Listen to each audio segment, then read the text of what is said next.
आता व्यासपीठाजवळ येत असताना मला अग्निशामक दलाचा बंब दिसला.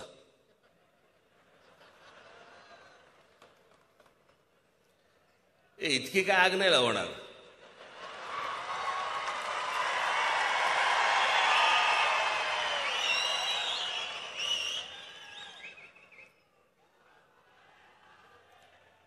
आज दुपारी मी बसलो असताना मला एका पोलीस अधिकाऱ्यांचा फोन आला आणि त्यांनी मला सांगितलं की आपण किती वाजता निघणार आहात. म्हटलं का हो. नाही म्हणे काही छोटक पोटक काही संघटना तुमचा ताफा अडवण्याचा प्रयत्न करणार आहेत. म्हटलं माझा.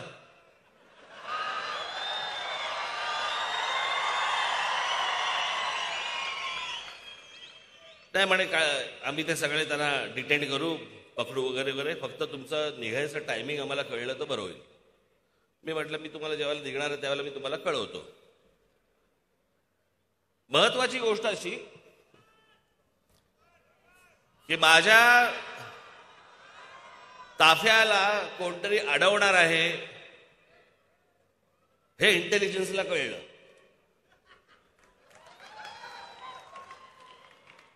पण पवार साहेबांच्या घरी एसटीचे लोक जाणार आहेत हे इंटेलिजन्सला नाही कळलं.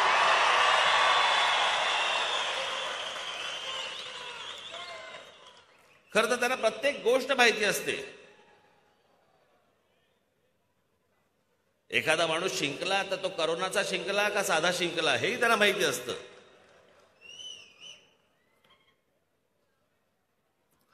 असो, पण आज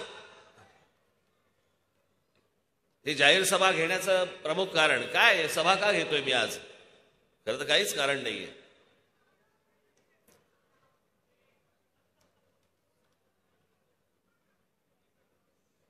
गुढीपाडव्याची सभा झाल्यानंतर अनेकांनी जे आपापले तारे तोडले,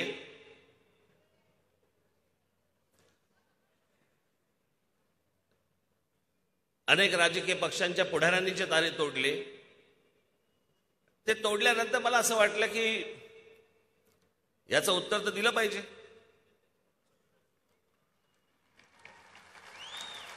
पण मला पत्रकार परिषद घेऊन याचं उत्तर द्यायचं नव्हतं. आणि याचं एकमेव कारण असं होतं की पत्रकार परिषद घेतली जर असती मी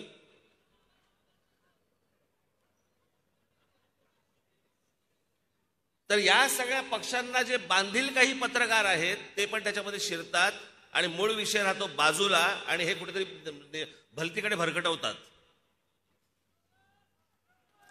आणि मला तो भरकटवून द्यायचा नव्हता, म्हणून मग विचार केला काय करायचं. तर मग मी आमच्या अविनाशला बोलवलं. म्हटलं काय रे, म्हटलं आपण ठाण्याला सभा घेऊया का. म्हटलं मला या सगळ्या गोष्टींची उत्तर द्यायची आहेत. मला या जरूर करू, आपण जोरदार करू. ते दिसतच आहे.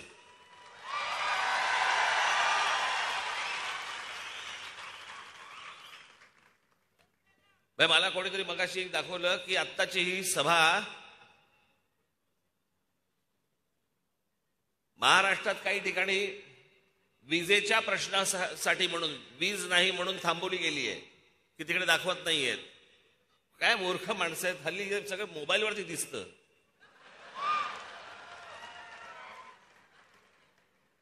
तुमच्या करंटची अपेक्षा कोणाला आहे. पण आता ही सभा, जाहीर सभा आपली मोठे स्क्रीन लावून जम्मूमध्ये पण दाखवली जाते. जम्मूमध्ये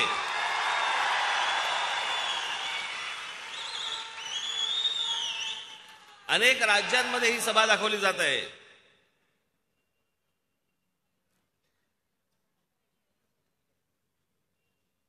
आणि म्हणून मी ही जाहीर सभा आज घेण्याचं इथे ठरवलं की त्या सगळ्या प्रश्नांची उत्तरं म्हटलं आपण आज जाहीर सभेनेच देऊ. कारण हल्ली काय झाले, त्या दिवशीची सभा झाली, मग अनेक राजकीय पक्षांशी संबंधित असलेल्या अनेक पत्रकारांनी आपापला कंडू शमवून घेतला.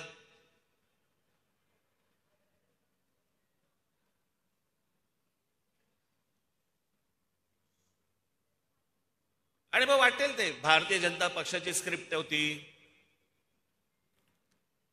राजकीय पक्षाच्या नेत्यांना सांगणारी हीच सगळी मंडळी. आता सध्या महाराष्ट्रामधल्या अनेक चांगले पत्रकार आहेत, गुणी पत्रकार आहेत, ते ह्या असल्या भामट्या पत्रकारांमुळे एकटे पडलेत. अनेक जण कुठच्या ना कुठच्या तरी राजकीय पक्षाशी संबंधित झालेला आहे. पहिले जातीतनं झाले आणि मग पक्षाकडे गेले.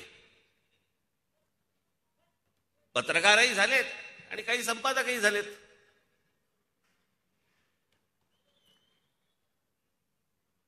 आणि त्याच्यामुळे आपण काही बोललं की फक्त टीका करायची. टीका म्हणजे काय, तर त्या राजकीय पक्षांच्या नेत्यांचं जे म्हणणं आहे ते यांनी खरडायचं.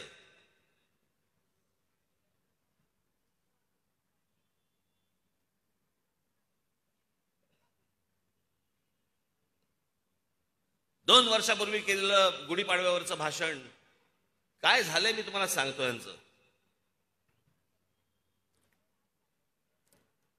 मी एके दिवशी माझे मित्र आशुतोष गोवारीकर यांचा लगान चित्रपट आला होता आणि त्या लगान चित्रपटाच्या नंतर त्यांचा स्वदेश चित्रपट आला होता. तो स्वदेश चित्रपट मी पाहायला गेलो. मला आशूने बोलवलं.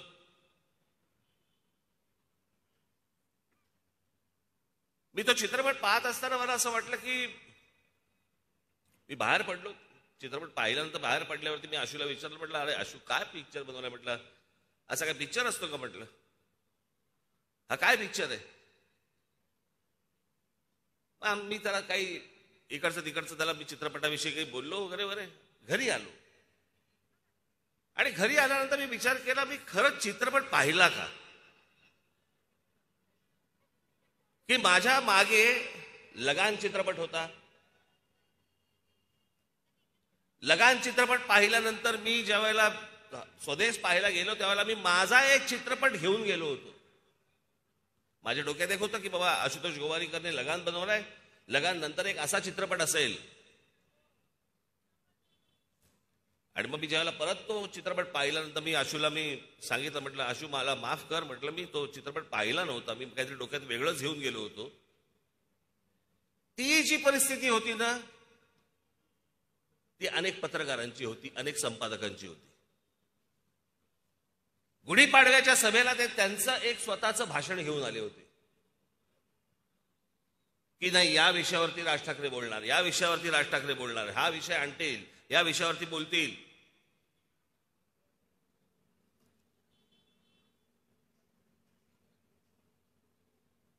तीन वर्षापूर्वीच्या गुढीपाडव्याच्या सभेला नाही का ते नरेंद्र मोदींवरती बोलले होते. मग या वेळेला पण ते बोलतील.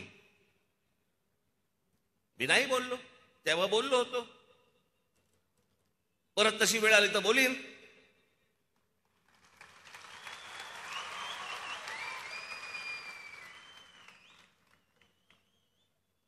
इतरही विषय आहेत, तुमचेही वाभाडे काढायचे आहेत मला.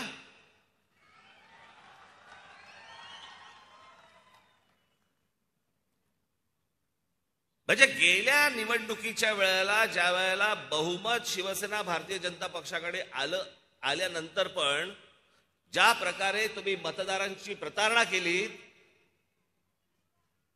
आणि शिवसेना, राष्ट्रवादी काँग्रेस आणि काँग्रेसचं सरकार बनलं, त्याच्या अगोदरचा एक पहाटेचा शपथविधी झाला, तो फिसकटला आणि मग यांचं सरकार बसलं. आता या दोन्ही गोष्टींवरती मी बोलल्यानंतर ह्याच्यात भारतीय जनता पक्षाची स्क्रिप्ट कुठची आली? ही तर स्क्रिप्ट अख्ख्या महाराष्ट्राला, देशाला माहितीये. ते विसरले होते, फक्त आठवण करून दिली मी.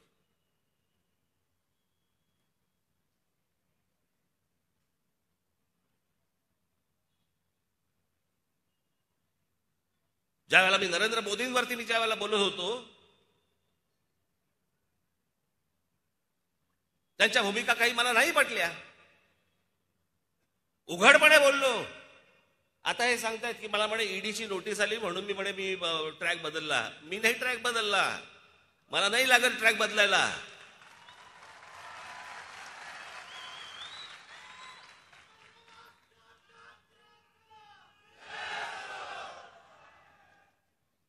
माहिती करून काही घ्यायचीच नाही. IL&FS नावाची जी कंपनी आहे त्या कंपनीची इन्क्वायरी होती, ज्याच्यामध्ये कोयदूर, ज्याच्यामध्ये मी होतो. मी 1 वर्षाच्या आत त्यातनं बाहेर पडलो. मी म्हटलं हे झंगाट आपल्याला परवडणार नाही.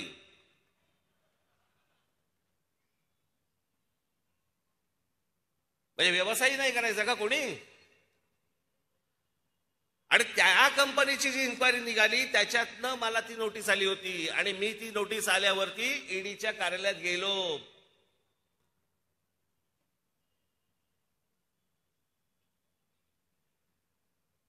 शरद पवार साहेबांना नुसती फक्त चाहूल लागली येते म्हणून. केवढं नाटक केलं त्याच्यावरती.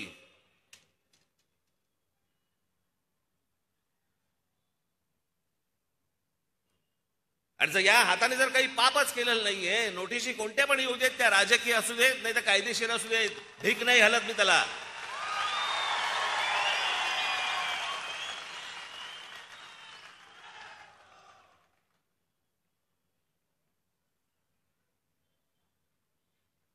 बरं, ज्या वेळेला मी बोललो ती गोष्ट उघडपणे बोललो की मला ह्या भूमिका नाही पटल्या म्हणजे नाही पटल्या.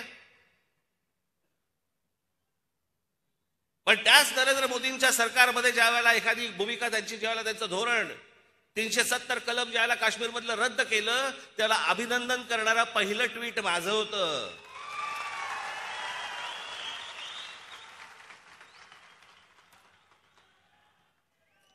नरेंद्र मोदींसारखा पंतप्रधान या देशाला मिळावा असं बोलणाऱ्या या देशामधला पहिला माणूस मी होतो. त्याच्यानंतर बाकीचे बोलले आहेत. ज्या वेळेला मी एखादं स्वप्न ज्या वेळेला एखाद्या पंतप्रधानाकडनं पाहतो, 30 वर्षानंतर म्हणजे राजीव गांधींच्या नंतर एका व्यक्तीच्या हातामध्ये या देशामधलं पूर्ण बहुमत आल्यावरती या देशामध्ये कोणकोणत्या गोष्टी व्हायला पाहिजे होत्या, ज्या मी माझ्या भाषणांमधनं पण बोललो होतो तेव्हा. आजही माझी तीच मागणी आहे की बाकीच्या गोष्टी सोडा, ज्या झाल्या त्या झाल्या. पण नरेंद्र मोदींना माझं सांगणं आहे, आजही सांगणं आहे, या 2 मागण्या तुम्ही पूर्ण करा. या देशावरती खूप मोठे उपकार होतील. एक म्हणजे या देशामध्ये समान नागरी कायदा आणा.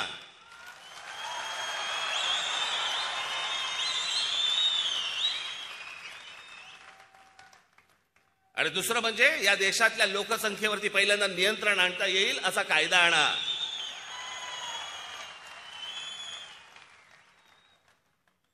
आम्हाला काय असूया नाहीये की आमच्याकडे 1 तुमच्याकडे 5-5. आम्हाला त्याचा नाही त्रास होत. पण ज्या प्रकारे लोकसंख्या वाढते, ज्या प्रकारे हा देश एके दिवशी फुटेल,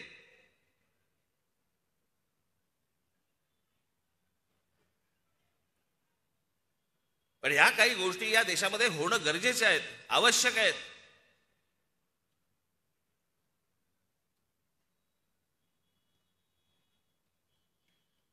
त्याच्यामुळे मला ज्या गोष्टींबद्दल विरोध करायचा होता तो मी केला. उद्या जर एखादी गोष्ट मला जर नाही पटली तर परत करीन. परंतु विनाकारण आपलं उठले, भाषणाला उठले आणि उगाच विरोध करायचा नाही. आता तुम्ही चिखल खाल्लाय, तुम्ही शेड खाल्लाय, आता तुमच्यावर.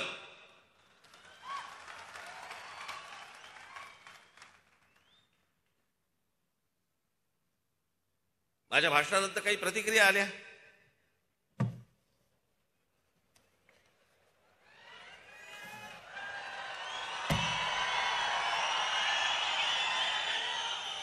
म्हटलं विसरायला नको.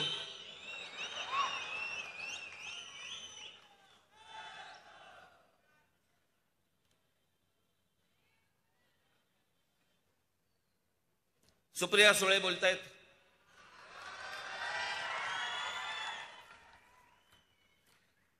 लाव रे तो व्हिडिओ म्हणणारे एका नोटीशीने बदलतील याचं मला आश्चर्य वाटतं. म्हणजे मला आश्चर्य या गोष्टींचं वाटतं की एकाच घरात राहून अजित पवारांच्या घरी रेड पडते पण तुमच्या घरी रेड पडत नाही. ह्याचं कारण मला कळेल का?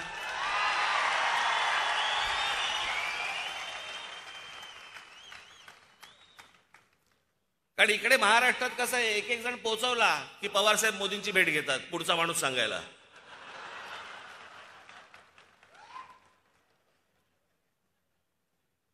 देशमुख गेले, मग परत एक भेट घेतली.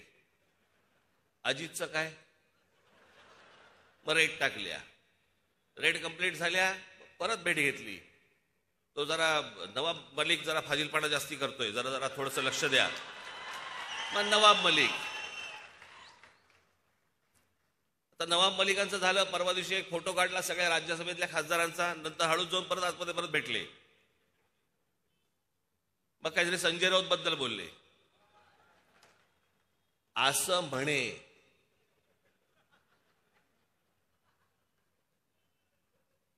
आज काय बोलले माहित नाही. मी त्यांच्या वाढदिवसाच्या भाषणाच्या वेळेला बोललो होतो की पवार साहेब खुश झाले म्हणजे भीती वाटायला लागते.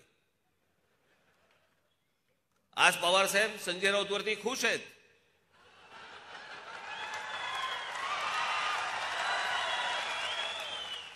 कधी टांगलेलं दिसेल कळणार पण नाही. याच्यामध्ये अनेक काँग्रेसवाले गेलेले आहेत.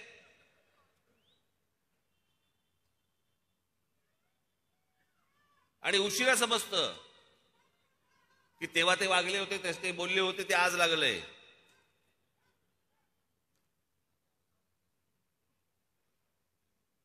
अजित पवारांच्याकडे रेड पडते, अजित पवारांच्या सख्या बहिणींच्या घरी रेड पडते,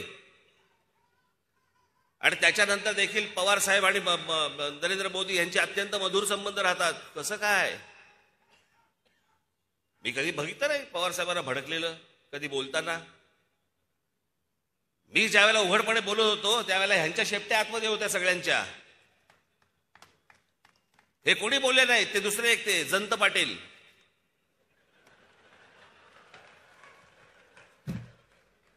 बघा ते जयंत पाटील काय म्हणतायत.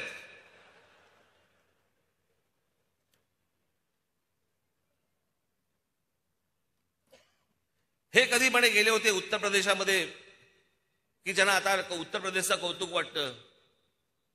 जयंत पाटील, माझं भाषण नीट ऐका.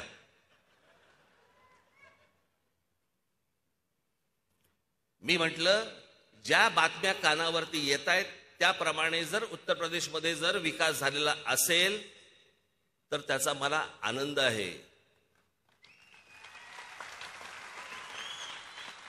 माझी भाषा काय आहे, जर तरची भाषा आहे. ज्या बातम्या माझ्या कानावर येत आहेत तसा जर विकास झाला असेल तर. तुम्हाला आठवत असेल तर गेल्या 2014च्या लोकसभा निवडणुकीच्या वेळेला मी सतत सांगत होतो की पंतप्रधान नरेंद्र मोदी उद्या ज्यावेळेला नरेंद्र मोदी जेव्हा पंतप्रधान होतील ते झाल्यावरती त्यांनी उत्तर प्रदेश, बिहार आणि झारखंड या 3 राज्यांकडे लक्ष द्यावं. त्या 3 राज्यांचा विकास करावा. या 3 राज्यांमधनं बाहेर पडणारी माणसं जी महाराष्ट्रामध्ये येत आहेत, महाराष्ट्र यांचं ओझं सहन करू शकत नाही.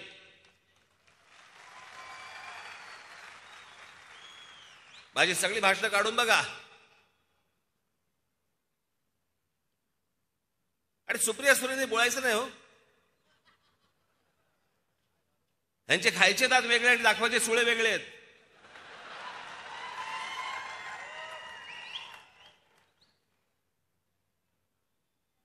जयंत पाटील, आता जयंत पाटलाला काही सांगा, चकित चंदू. एकदा मागे गृहमंत्री असताना मी त्याला सांगत होतो, ह्याच सगळ्या गोष्टी सांगत होतो. म्हटलं अहो जरा एकदा त्या बेराम पाड्यामध्ये जाऊन बघा, एकदा ह्या सगळ्या वस्तीमध्ये जाऊन बघा. इकडे म्हटलं अत्यंत भीषण अवस्था आहे म्हटलं तिकडे. कधी म्हटलं तिथे कुठे शस्त्र असतील, बॉम्ब असतील. खरे की काय मला काही कल्पनाच नाही. सतत चेहरा चकित चंदू. आश्चर्य झालेलं असतं, सारखं आश्चर्य.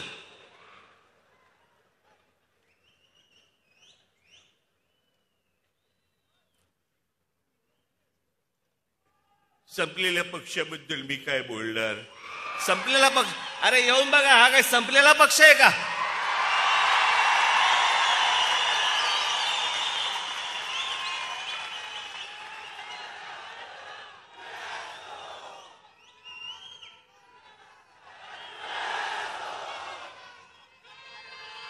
पण विजलेला पक्ष आहे.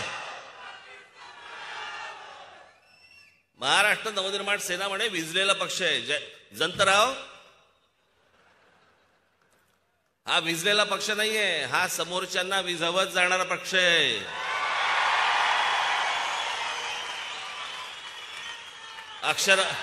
माझ्या अक्षरावरती जरा थोडासा इकडे तिकडे झाला असेल तर बघून घ्या.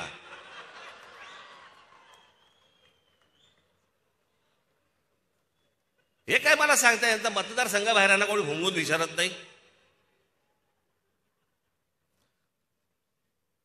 आणि मला सांगतात की यांचे आमदार काय झालं, आमदार कुठे गेले.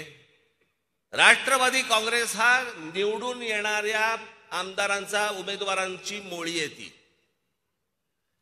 निवडून येणाऱ्या जे लोक असतात त्यांना एकत्र करून बांधलेली मोळी आहे. त्याची रस्सी फक्त पवार साहेब आहेत. ही माणसं कुठच्याही दुसऱ्या पक्षामध्ये गेली की निवडून येतील.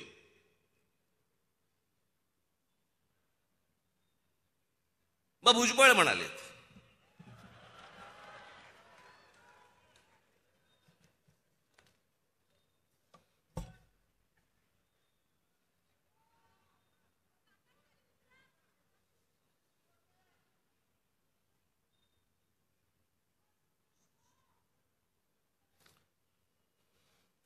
भुजबळ म्हणतात त्यांनी माझ्यावरती टीका केली, हे खरं आहे. मीही मोदी बीजेपी विरोधात बोलत होतो, त्यामुळे मला जो त्रास सहन करावा लागला तो मी सहन केला, पण त्यासाठी मी माझा मार्ग बदलला नाही. अच्छा,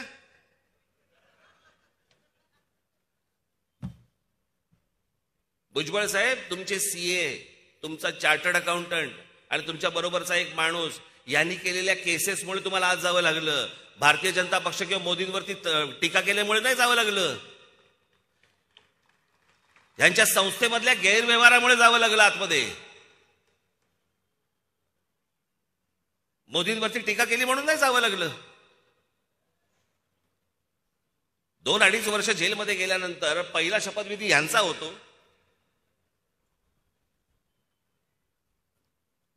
बरं, सगळेजण सांगतायत संपलेला पक्ष आहे, त्याच्यावर काय बोलणार, तरी बोलतायत.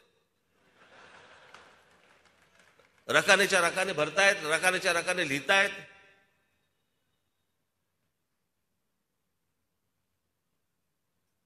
आमचे शेवटचे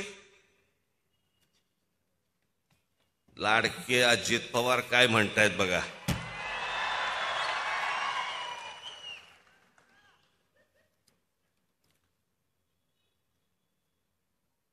त्यांचा एक आवडता शब्द आहे पठ्ठ्या. यांना काय म्हणे, भोंगे आत्ताच दिसले का म्हणे, आत्ताच सुचले का, याच्या अगोदर काय म्हणे झोपा काढत होतात का. अजित पवार, मी कधी कधी कुठची कुठची गोष्ट बोललोय ना, हे मला नीट आठवतंय. आणि तुमच्या फक्त माहितीसाठी म्हणून मी 3 व्हिडिओज आणलेत.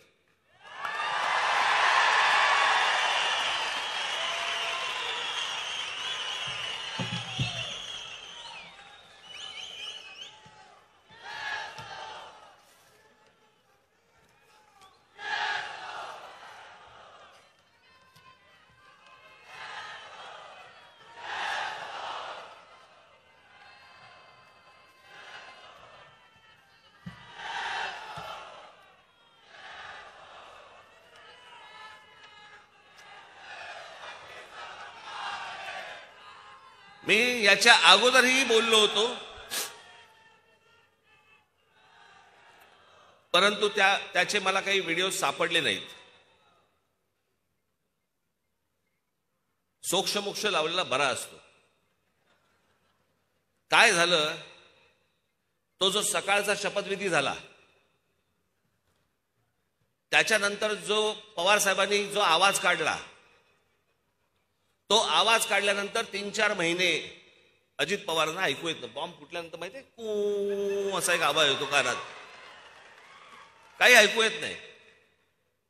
तसा तो आवाज काढल्यानंतर त्यांना 3-4 महिने कू असा आवाज येत होता. त्याच्यामुळे मी काय बोललो हे त्याला कळलंच नाही. तरी पण मी तुम्हाला पहिला जे मी माझं बोलणं बोललोय 28 जुलै 2018 या दिवशी मी काय बोललोय तुम्ही बघा. आज महाराष्ट्रामध्ये असतील नाही तर देशामधले अनेक मुसलमानांना मी अनेक येतात तेव्हा मी त्यांना पण सांगतो, कशासाठी पाहिजे तुम्हाला लाऊडस्पीकर? सकाळची बांग देताना किंवा काय सकाळची अजान देताना आणि नंतरच्या तुम्हाला काय बांग देताना कशाला लाऊडस्पीकर पाहिजे? कोणाला कळवायचं असतं तुम्हाला? नमाज पढायचा आहे घरामध्ये पडा ना, रस्ते कशाला अडवताय?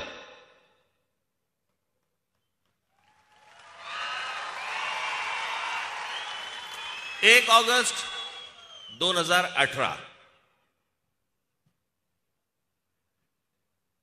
फक्त सायलेन्स होऊन आम्हाला आणि मग मशिदीवरचे जे लाऊडस्पीकर लागतात जे त्या दिवशी मी त्या औरंगाबादला गेलो संध्याकाळच्या वेळेला, तर मला असं वाटलं की बांगेची कॉन्सर्ट सुरू आहे. सगळ्या ठिकाणून आपल्या जोर जोरात चालू आहे ते सगळं. त्यांचं काही काय त्यांना काय बांग मारायची आहे काय, त्यांना अजान पडायचंय किंवा काय करायचंय, तुमचं तुम्ही करा ना. लाऊडस्पीकर कशाला लागतोय? आणि हे 12 महिने 24 तास चालू आहे. इथे फक्त गणेशोत्सवासाठी तुम्हाला 10 दिवस मागतायत, मग 10 दिवसामध्ये तुम्हाला सगळ्या परवानग्या बिरवानग्या लागतात. त्याला अडखटी आणताय तुम्ही.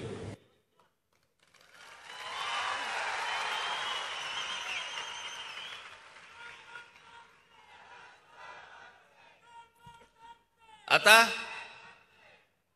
लॉकडाऊन लागायच्या अगोदर महाराष्ट्र नवनिर्माण सेनेचं जानेवारी 23 ला जे अधिवेशन झालं होतं त्या अधिवेशनामध्ये मी काय बोललो होतो?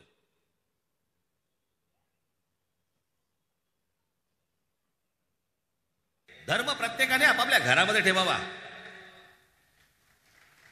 आणि त्याच्यासाठी मशिदींवरचे जे लागणारे भोंगे आहेत हे भोंगे देखील तितकेच बंद झाले पाहिजेत. हे तेव्हाच मी बोललो होतो.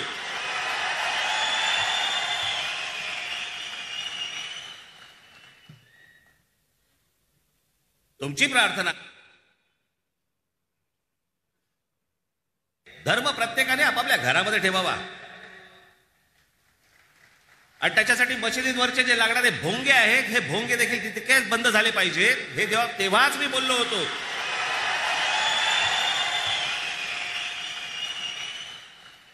अजित पवारांना ऐकून आलं.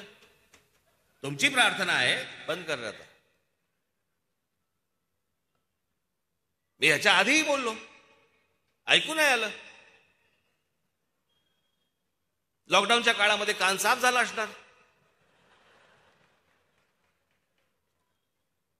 गुढीपाडव्याचा भोंगा ऐकू आला.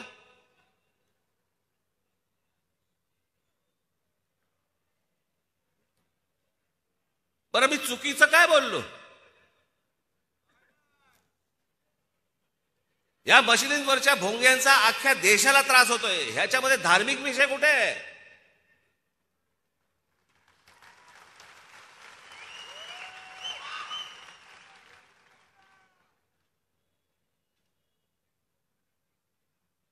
तुम्हाला जो काय नमाज पडायचा आहे, तुम्हाला जी काय अजान द्यायची घरामध्ये द्या.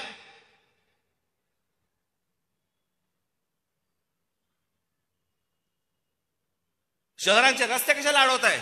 शहरांचे फुटपाथ कशाला अडवताय?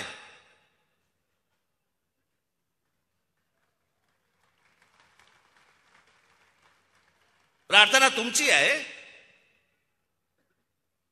आम्हाला काय ऐकवताय?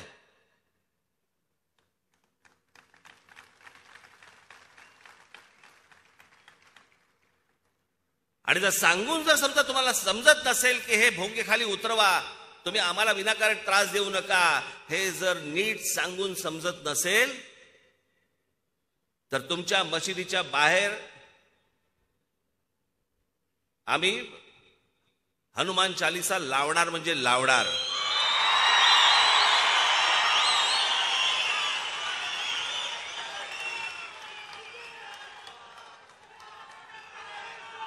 वातावरण आम्ही नाही बिघडवत आहोत. आम्ही वातावरण नाही बिघडवत आहोत. हा धार्मिक विषय मुळात नाहीच आहे, हा सामाजिक विषय आहे. वयस्कर लोकांना, विद्यार्थ्यांना, महिलांना, सर्वांना या गोष्टींचा सकाळी त्रास होतो. 5-5 वेळा तुम्ही दिवसभराबंद तिकडे नमाज पडता, बांग देता.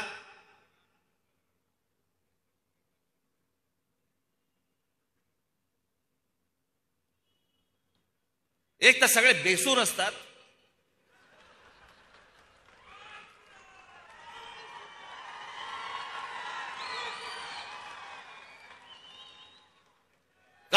ऐकायचं. रस्त्यावरती घाण झाली तर आपण रस्ता साफ करतो, फुटपाथवरती घाण झाली तर आपण फुटपाथ साफ करतो. मग जर कानाला त्रास होत असेल तर भोंगे खाली उतरवलेच पाहिजेत.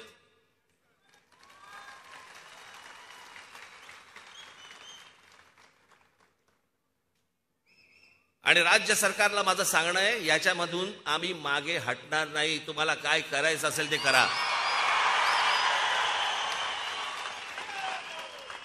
या गोष्टीचा एकदा सोक्षमोक्ष हा लागलाच पाहिजे. ज्या देशांमध्ये तुम्हाला तिथे बंदी आहे, अनेक परदेशामधल्या देशांमध्ये बंदी आहे, निमूटपणे ऐकता ना तिकडे.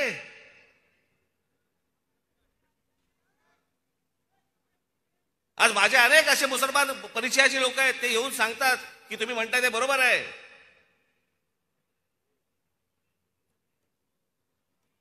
असा कोणता धर्म आहे जो दुसऱ्या धर्मीयांना त्रास देतो? आज तुमचा रमजान चालू आहे, आम्ही समजू शकतो.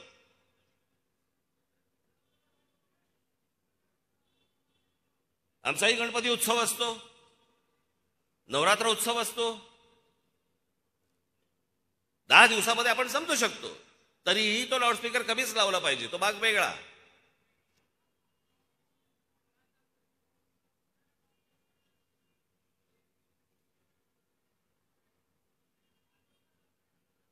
काही सणवार असेल तर आपण समजू शकतो. हे 365 दिवस ज्यावेळेला तुम्ही हे लाऊडस्पीकर मधनं ह्या गोष्टी तुम्ही ऐकवता, कशासाठी, कोणासाठी?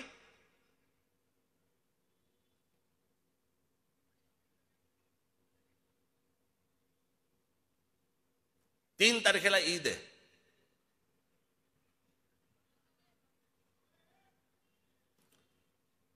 माझी राज्य सरकारला, गृह खात्याला माझी विनंती आहे की कुठचीही तेढ, कुठचीही दंगल, कुठच्याही गोष्टी आम्हाला निर्माण करायच्या नाहीत. आम्हाला त्याची इच्छा देखील नाही. महाराष्ट्राचं स्वास्थ्य आम्हाला बिघडवायचं नाही.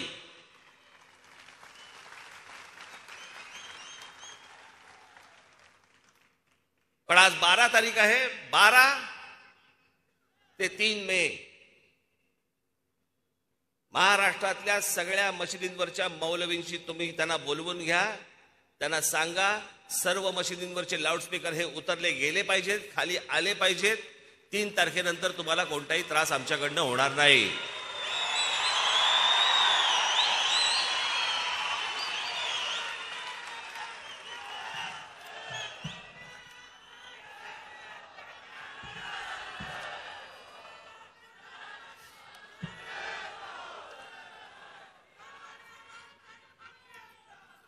अठरा जुलै 2005 चा सर्वोच्च न्यायालयाचा निकाल आहे किंवा त्यांची टिप्पणी आहे. इतरांची शांतता बिघडवून तुम्ही तुमची प्रार्थना करा किंवा मोठे ध्वनिक्षेपक किंवा मोठी वाद्य वाजवून प्रार्थना करा असं कुठलाही धर्म सांगत नाही.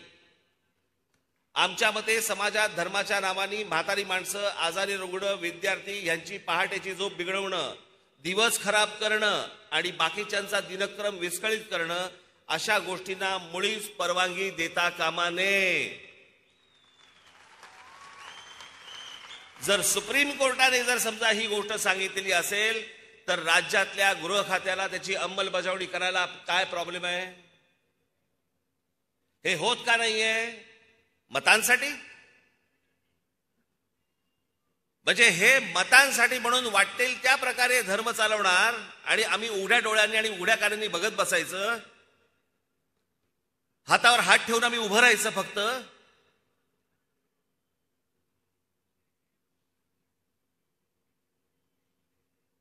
आणि हा देशभर त्रास आहे. जे आज माझं भाषण ऐकत असतील त्या सर्व तमाम हिंदूंना माझं सांगणं आहे, 3 तारखेपर्यंत जर ऐकले नाहीत तर देशामध्ये जिथे जिथे मशिदी असतील, जिकडे बांग सुरू असेल तिकडे हनुमान चालीसा हे लागलंच पाहिजे. अख्ख्या देशभर लागलं पाहिजे.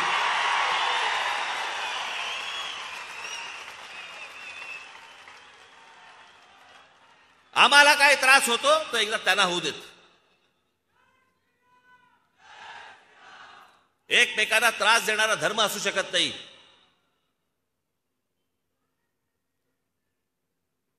आणि ह्याच्यावरती यांची बाजू घेणारे हे इकडचे ते आवाड,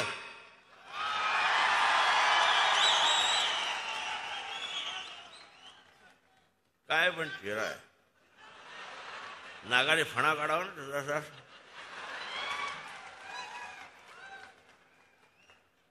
आता उद्या काहीतरी बोलेलच, डसू शकतो, बिसू शकतो वगैरे वगैरे. ये शेपटा धरतो, गरगर फिरवतो आणि फेकून देतो.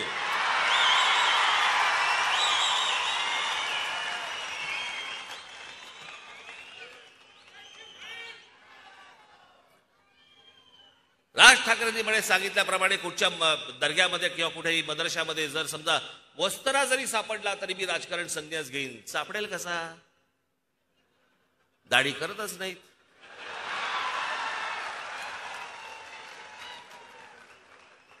वस्त्रा कसा सापडेल? बरं, इकडून तिकडून तुला वस्त्रा दिसला? याच्या बुद्धीची कीव करावीशी वाटते मला. आवाड, आता मी 4 गोष्टी तुम्हाला वाचून दाखवतो.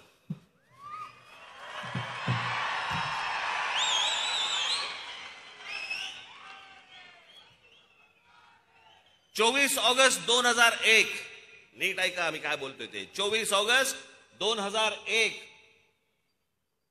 रोजी मुंब्रा कौसा परिसरात सिमी नावाची जी आतंकवादी संघटना आहे, सिमीच्या 6 हस्तकांना अटक.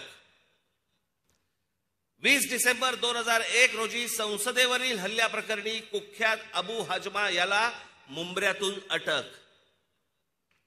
16 मार्च 2002 रोजी मुंब्र्यातून कुख्यात हजबुल मुजाहिद्दीन संघटनेच्या 4 अतिरेक्यांना अटक.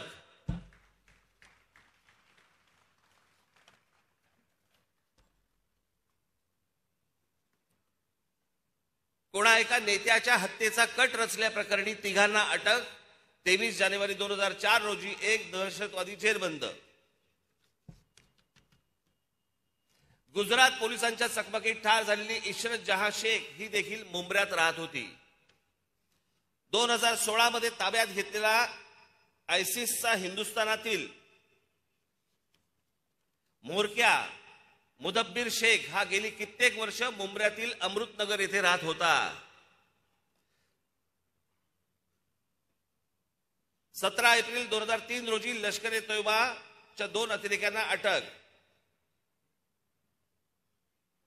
16 मे 2003 रोजी मुंब्रा येथूनच मुलुंड बॉम्बस्फोट प्रकरणी मोहम्मद नैमुद्दीन या व्यावसायिकाला अटक.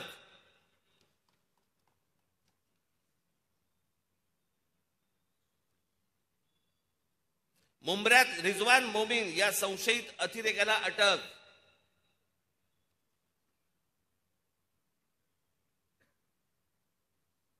सव्वीस जानेवारी 2019 मध्ये मुंब्रा येथील तलाह उर्फ अबू बकार हनीफ पोत्रिक याला दहशतवाद विरोधी पथकाने अटक केली. हे सगळे मुंब्र्यातले आहेत, जिथून आवाड निवडून येतो.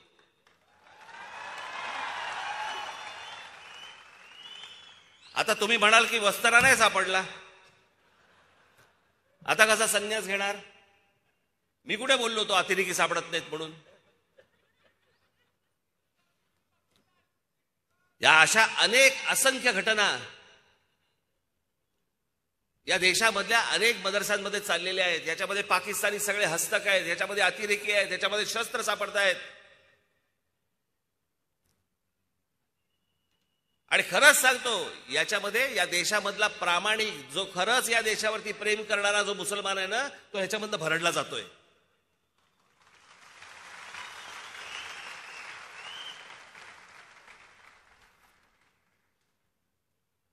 हे आमचे सलीम मामू शेख बसले इथे.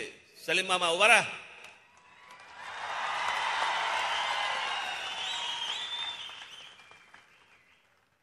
सलीम मामा शेख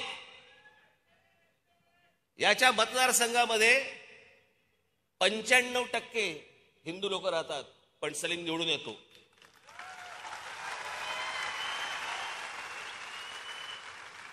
याचं कारण हे मराठी मुसलमान, या देशावरती प्रेम करणारे मुसलमान, या देशाशी प्रामाणिक असलेले मुसलमान असंख्य आहेत, पण हे या लोकांमुळे भरडले जात आहेत. हा जो देशामध्ये धर्माचा अतिरेक करणारी जी लोक आहेत ना, हे त्यांच्यामुळे भरडले जात आहेत.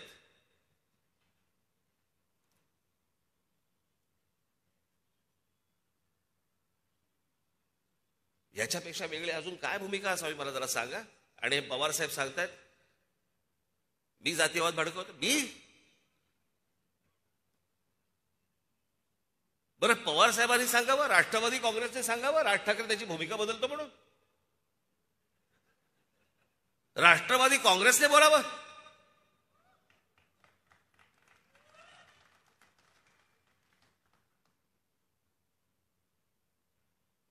हेच शरद पवार ज्या वेळेला सोनिया गांधी विदेशी पंतप्रधान परदेशी पंतप्रधान या देशाला चालणार नाही हे बोलणारी पहिली व्यक्ती सन्माननीय माननीय बाळासाहेब ठाकरे होती, की ज्यांनी सांगितलं परदेशी व्यक्ती चालणार नाही म्हणून या देशात. आणि मग तो धागा पकडून पवार साहेबांनी काँग्रेसमधनं बाहेर पडले की विदेशी पंतप्रधान आम्ही मान्य नाही करणार म्हणून. 99ला बाहेर पडले, सोनिया गांधी नकोत म्हणून बाहेर पडले. निवडणुकांचा निकाल लागला आणि परत काँग्रेस बरोबर गेले आणि मला असं वाटतं कृषी मंत्री झाले. 2 महिन्यात भूमिका बदलली. अशा तर असंख्य सांगता येतील अशा की जिकडे पवार साहेबांनी भूमिका बदलल्या. हे काय मला सांगतायत मी कोणती भूमिका बदलली?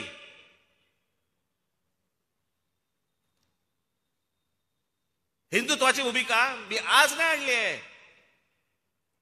आठवून बघा, या देशामध्ये पाकिस्तानी कलावंतांना ढोंगणावरती लात मारून हाकलून देणारी संघटना कोणती होती, पक्ष कोणता होता?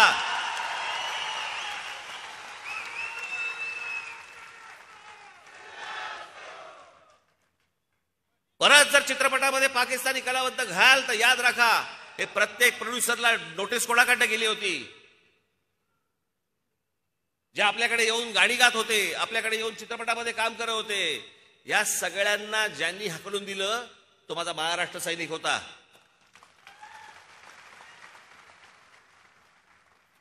आझाद मैदानवरती ज्या वेळेला त्या कुठची संघटना ती रजा अकादमीने ज्यावेळेला मोर्चा काढला, आमच्या पोलीस भगिनींना मारलं. त्या घोळका करून त्या पोलीस भगिनींना आतमध्ये घ्यायचे आणि त्याला काय शारीरिक त्रास दिले हे आमचे इथे पत्रकार आहेत सगळे, ह्यांच्या गाड्या फोडल्या, जाळल्या, आमच्या पोलिसांना मारलं, कोणी प्रतिक्रिया नाही दिली. त्यांच्या विरोधात फक्त महाराष्ट्र नवनिर्माण सेनेने मोर्चा काढला आणि तो मोर्चा काढल्यानंतर तिथे जो मुंबईचे पोलीस कमिशनर होते त्यावेळेला आरोप पटनायक हे आले आणि ते आमच्या पोलिसांवरतीच डाफरायला लागले. समोरून ते हल्ला करतायत आणि हे सांगतायत, पोलिसांना सांगतायत नाही हल्ला नाही करायचा, त्याला मारायचं नाही, त्याला कुठची गोष्ट करायची नाही. तो मोर्चाच मुळात काढला होता आरोप पटनाईकना मुंबईच्या पोलीस कमिशनर पदावरनं काढून टाकण्यासाठी म्हणून. आणि तो मोर्चाच इतका ताकदवार होता की सरकारला निर्णय घ्यावा लागला आणि आरोप पटनाईकना मुंबई पोलीस कमिशनर पदावरनं काढून टाकण्यात आलं. हा काढलेला मोर्चा हा आमचा होता. अगोदरच्या गोष्टी जर समजा हे विसरून गेले असतील तर आठवण करून देतो.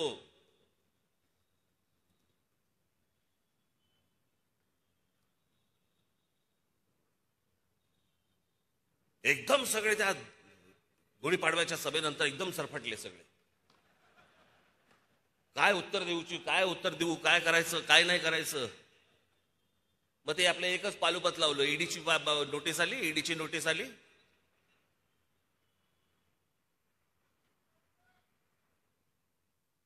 परत आली तर परत जाईल. तुम्ही जाताय का? नुसत्या फक्त प्रॉपर्टी अटॅच केल्या तर शिव्या द्यायला लागले पत्रकार परिषदेत.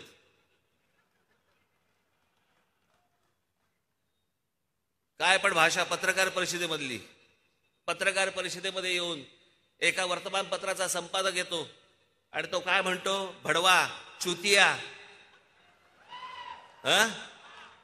कशामुळे झालं हे सगळं? कारण आलं इथं अंगाशी. हे कुठचे आहेत तेच कळत नाहीत. हे शिवसेनेचे आहेत का राष्ट्रवादीचे आहेत? ह्यांच्यासाठी एक फार छान शब्द आहे.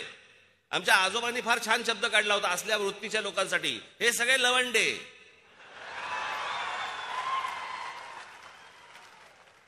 वरती अनुस्वार आहे, लक्षात ठेवा.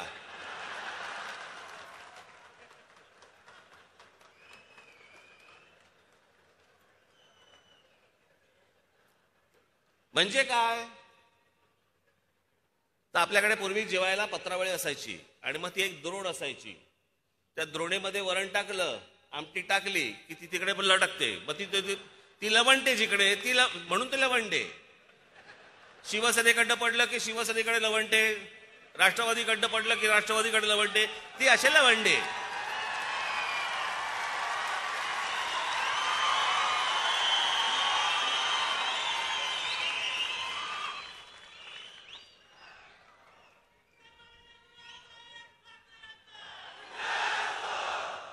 केवढं झोंबलं त्यांना ते. मी जे पवार साहेबांबद्दल जे बोललो की जातीयवाद जो आला महाराष्ट्रामध्ये, जात होतीच. असंख्य वर्ष, अनेक हजारो वर्ष जात आहे या देशामध्ये, या महाराष्ट्रामध्ये. प्रत्येक जातीला, प्रत्येक जातीतल्या माणसाला आपापल्या जातीबद्दल अभिमान होता. 99ला ज्या वेळेला राष्ट्रवादी काँग्रेसचा जन्म झाला, तो जन्म झाल्यानंतर दुसऱ्या जातीबद्दल द्वेष निर्माण करायला लावला. आमच्या मुलांची माथी भडकवली गेली. इतिहास चुकीचा सांगितला गेला म्हणे. पवार साहेब सांगतायत म्हणे इतिहास चुकीचा सांगितला गेला. मला सांगा ते काय त्या कुठच्या संघटना काढल्यात ना राष्ट्रवादीने, संभाजी बी ग्रेड, सी ग्रेड वगैरे अशा अनेक संघटना त्यांनी काढल्यात. या 99 नंतरच कशा काय आल्या? योगायोग? योगायोग नाही, यांनीच काढल्या.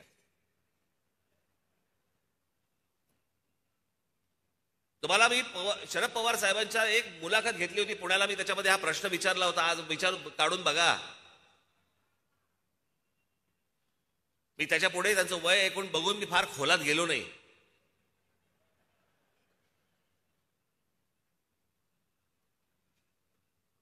पण शरद पवार साहेब ज्या ज्या वेळेला भाषण करतात राष्ट्रवादी काँग्रेसचा जन्म झाल्यापासून, त्यावेळेला ते काय म्हणतात, हा महाराष्ट्र कोणाचा? शाहू फुले आंबेडकरांचा.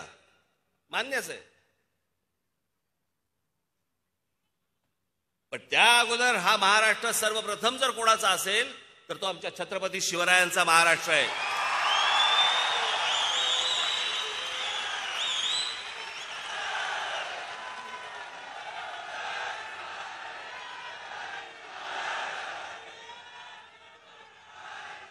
पण पवार साहेब कधीही, शरद पवार साहेब कधीही छत्रपतींचं नाव घेताना तुम्हाला दिसणार नाहीत, कुठच्याही सभेमध्ये दिसणार नाहीत. कारण छत्रपतींचं नाव घेतल्यानंतर मुसलमान मतं गेली तर काय करायचं? आणि म्हणून शिवछत्रपतींचं आमच्या कधीही ते नाव घेत नाहीत. शाहू फुले आंबेडकर.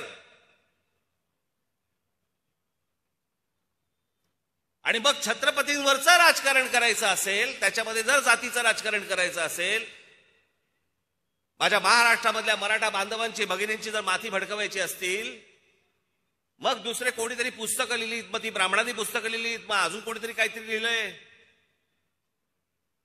त्यांचंच एक भाषण बघत होतो म्हणे. अफजल खान म्हणे इथे आला होता, त्यावेळेला महाराजांनी त्याचा कोथळा बाहेर काढला, पण त्याच्यामध्ये काही हिंदू मुसलमान असं काही नव्हतं. मग पवारसाहेब तो कशासाठी आला होता? तो काय केसरी टूर साठी, काय ते वीणा वर्ल्डचं तिकीट घेऊन आला होता काय महाराष्ट्र दर्शन करायचं म्हणून? छत्रपतींची आमच्या ओळख काय? छत्रपतींनी ज्या वेळेला या स्वराज्याची शपथ घेतली त्यावेळेला हातामध्ये ध्वज कोणता घेतला? भगवा घेतला, आमच्या भागवत धर्माचा घेतला, आमच्या महाराष्ट्राचा घेतला, आमच्या संतांचा घेतला, आमच्या मंदिरांवरचा घेतला.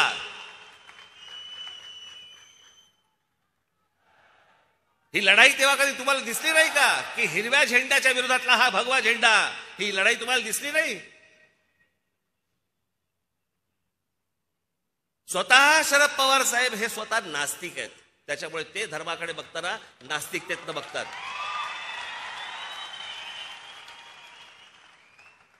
एखादा मिळाला तर दुर्मिळ फोटो तुम्हाला मिळेल, एखादा पवार साहेबांचा मंदिरात हात जोडतानाचा, पण तोही मिळणार नाही. कारण ते आहेतच स्वतः नास्तिकच आहेत. ते धर्मबिर्म काही मानत नाहीत, देवबिव काही मानत नाहीत. आणि मग ते त्यांच्या पद्धतीने राजकारण समजवण्याचा प्रयत्न करतात, त्यांना अपेक्षित असलेलं.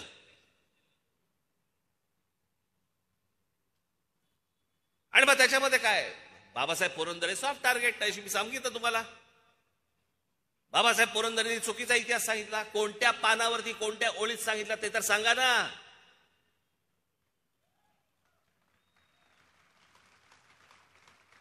ह्यांचे इतिहासकार कोण? ते म्हणे कोकाटे. कोण कोकाटे? बरं, महाराजांवरती आजपर्यंत रणजित देसाईंनी लिहून ठेवलं, संभाजी राजांवरती आमच्या शिवाजी सावंतांनी लिहून ठेवलं, बाबासाहेबांनी लिहिलं, आमच्या मेहेंदळींनी लिहिलं, अनेक लोकांनी लिहिलंय.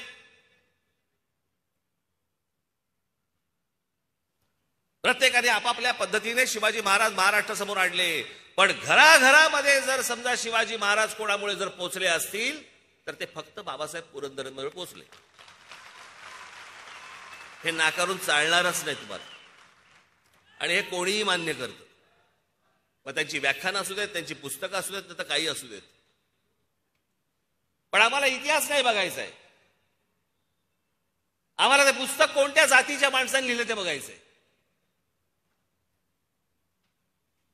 आम्ही आमच्या शिवछत्रपतींचा इतिहास सांगणार नाही आहोत. आम्ही आमच्या मराठेशाहीचा इतिहास सांगणार नाही आहोत. आम्ही मराठेशाहीचा इतिहास सांगताना आम्ही त्याच्यामध्ये फोड करणार. फोड काय करणार की बघा पेशव्यांनी चालवलेलं, पेशव्यांनी केलेली गोष्ट. काय पवार साहेब काय चाललंय? तुमच्यासारख्या बुजुर्ग माणसाने या महाराष्ट्र राज्यामधला जातीपातीचा हा भेद गाडून टाकला पाहिजे. तुम्ही याच्यासाठी प्रयत्न केले पाहिजेत. पण तुमच्या स्वतःच्या राजकीय स्वार्थासाठी म्हणून या सगळ्या गोष्टी करताय तुम्ही. या शरद पवार साहेबांकडे अनेक गुण आहेत, खरंच घेण्यासारखे आहेत. पण ह्याचं काय करायचं? मी त्यांच्या वाढदिवसाच्या वेळेला जेव्हा भाषण केलं होतं, त्या भाषणाची माझी पहिली लाईन, तुम्ही पहिली ओळ आज काढून बघा.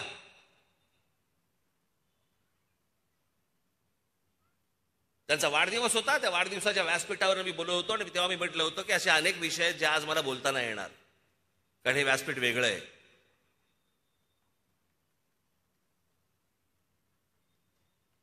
पण हा जातीपातीचा जो चिखल महाराष्ट्रामध्ये होतोय, घडतोय, याला यांचं काय राजकारण करायचं करू देत. माझी महाराष्ट्रातल्या माझी सर्व बांधवांना, भगिनींना माझी विनंती आहे, यातनं बाहेर या. यातनं आपल्या हाताला काही लागणार नाहीये. ही सर्व मंडळी फक्त केवळ तुमचा वापर करून घेतील. कुठे गेलं ते मराठा आरक्षण? लाखाचे मोर्चे निघाले.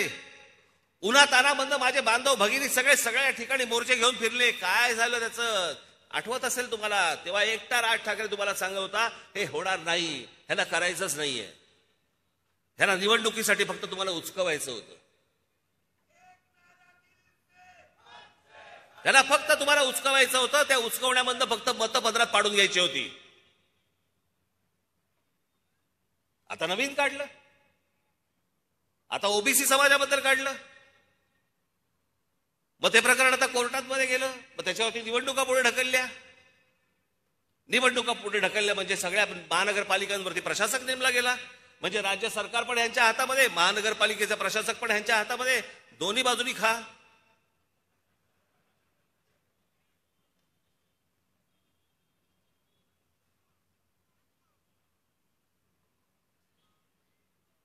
काय हा वैभवशाली महाराष्ट्र आपला, काय इतिहास आपला. अहो 125 वर्ष ज्या मराठेशाहीने, त्याला मराठेशाहीच म्हणतात, त्याला पेशवेशाही नाही म्हणत. सगळ्या 18 पगड जातीचे सगळे लोक होते त्याच्यामध्ये. जे आणले होते, जवळ आणले होते, ते आमच्या शिवछत्रपतींनी आणले होते. सगळ्या समाजातला प्रत्येक जातीमधला माणूस हा स्वराज्यासाठी लढत होता. आमच्या शिवछत्रपतींकडनं, आमच्या महाराष्ट्र राज्यातल्या आमच्या संतांकडनं आम्ही घेतलेली शिकवण कुठे गेली? काय चालू आहे? आपण काय करतो आहोत? बरं, हे प्रकरण कॉलेजपर्यंत आलं, हे प्रकरण शाळेपर्यंत गेलं. शाळेमधली मुलं एकमेकांकडे जातीने बघायला लागले, कॉलेजमधली एकमेकांची मुलं जातीने बघायला लागली. हे आमचे पत्रकार बसले, ह्यांच्यामध्ये जातीमध्ये फाटाफूट झालेली आहे.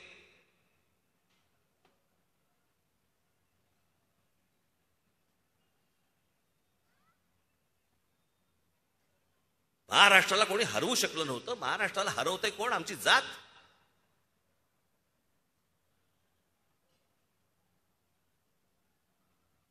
आमच्या राज्यातल्या जाती आम्हाला नष्ट करायला निघाल्यात.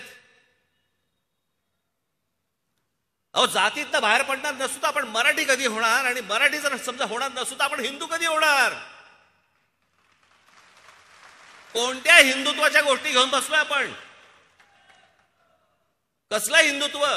जे हिंदू मुसलमान फक्त दंग्यामध्ये जो हिंदू होतो तो हिंदू?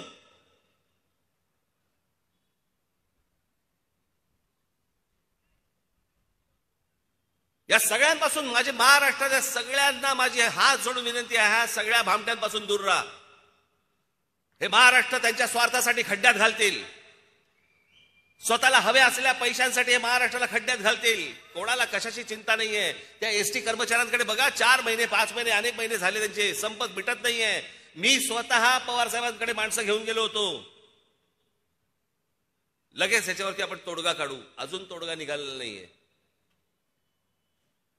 तोडगे निघत नाहीत. गेल्या वर्षीपासून संप सुरू आहे. त्याची दिवाळी खराब गेली, सगळं खराब गेलंय. एकदा काय ते निश्चित त्यांना सांगा तरी, काय होणार आहे त्यांच्या भविष्यामध्ये, आयुष्यामध्ये. कशाचा कशाला पत्ता नाही आणि आम्हाला कशामध्ये गोंधळून टाकतायत. ह्याचे रोजचे चालले, ह्याला जेलमध्ये टाक, त्याला जेलमध्ये टाक. हा इथून बडबड करतोय, तो तिकडून बडबड करतोय आणि आमच्या टेलिव्हिजन चॅनलवरती दुसऱ्या बातम्या नाहीत. आम्ही सगळं विसरून गेलोय. आज महाराष्ट्रामध्ये मोठ्या प्रमाणावरती लोड शेडिंग सुरू झालेलं आहे. आमच्याकडे काय नाही, छोटक फुटक बातम्या येतील, संपला विषय. उद्या परत हे भांडायला मोकळे, परत हे काहीतरी बोलतील, परत हा काहीतरी बोलणार. टेलिव्हिजन चॅनल्सना देखील माझी हात जोडून विनंती आहे, बाबांनो हे बैल बंद करून टाका त्यांना. तुम्ही एक निर्णय घ्या की नाही, हे आम्ही दाखवणार नाही. जे महाराष्ट्राचं हिताचं आहे ते एवढंच आम्ही दाखवू. काही गरज नाही 24 तास दाखवायची. चांगलं जर समजा तुम्ही 5 तास दाखवलं ना तरी महाराष्ट्र सुखी होईल. पण या सगळ्यामधनं बाहेर येणं आवश्यक आहे, गरजेचं आहे. लोकांना वाटत असेल की हे भोंग्याचं राज ठाकरे राजकारण करतोय. मला राजकारण करायची गरज वाटत नाही. मला जे आहे, हा महाराष्ट्र, हा देश साफ झाला पाहिजे, नीट झाला पाहिजे, सुरक्षित राहायला पाहिजे. माझ्या माता भगिनी ज्याला रस्त्याने फिरतील, कुठेही जाताना त्यांना सुरक्षित वाटलं पाहिजे. आमच्या महाराष्ट्रामधली, देशामधली जी वयस्कर लोक आहेत, लहान मुलं आहेत, अभ्यास करणारे आहेत, त्यांना या भोंग्यांचा त्रास होता कामा नये. आणि त्याच्यासाठी म्हणून जर समजा उद्या काही केसेस अंगावरती घ्यायच्या झाल्या, माझ्या सकट आम्ही घेऊ. माझ्यावर काहीतरी 100-125 केसेस आहेतच.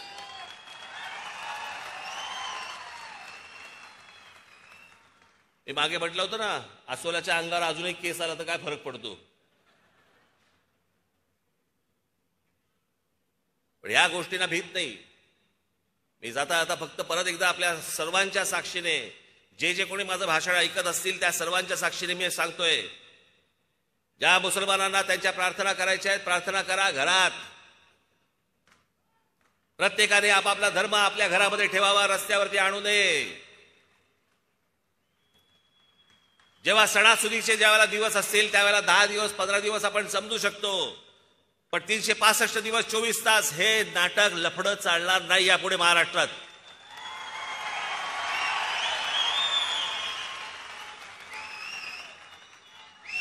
आणि एक गोष्ट सांगतो, आता हनुमान चालीसा सांगितलंय.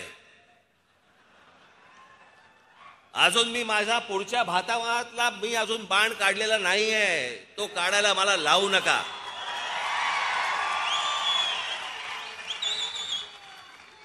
आणि म्हणून माझी या संपूर्ण राज्य सरकारला माझी हात जोडून विनंती आहे, केंद्राला ही विनंती आहे माझी,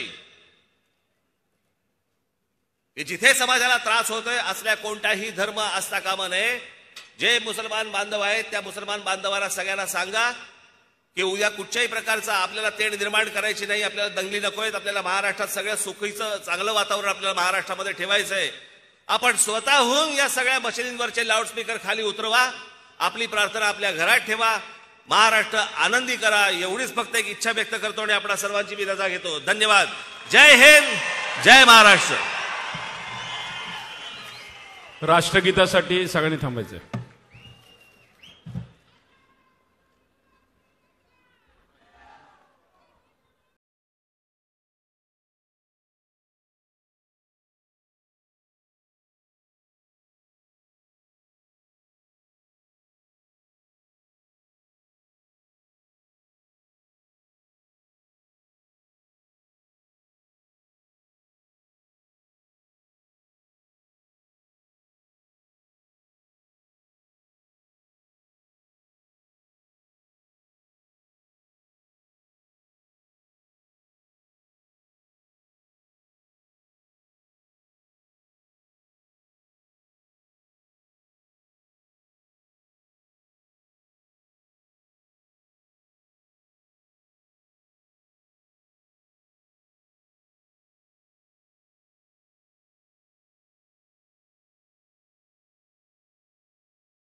माझी सर्व बांधवांना विनंती आहे, इथे आलेल्या ज्या माता भगिनी आहेत, महिला आहेत, यांना प्रथम जाण्यासाठी आपण मार्ग करून द्यावा, त्यांना नीट सुखरूप बाहेर पडता येईल त्याची आपण व्यवस्था करावी. धन्यवाद. आणि आपणही नीट सांभाळून घरी आपण जावं.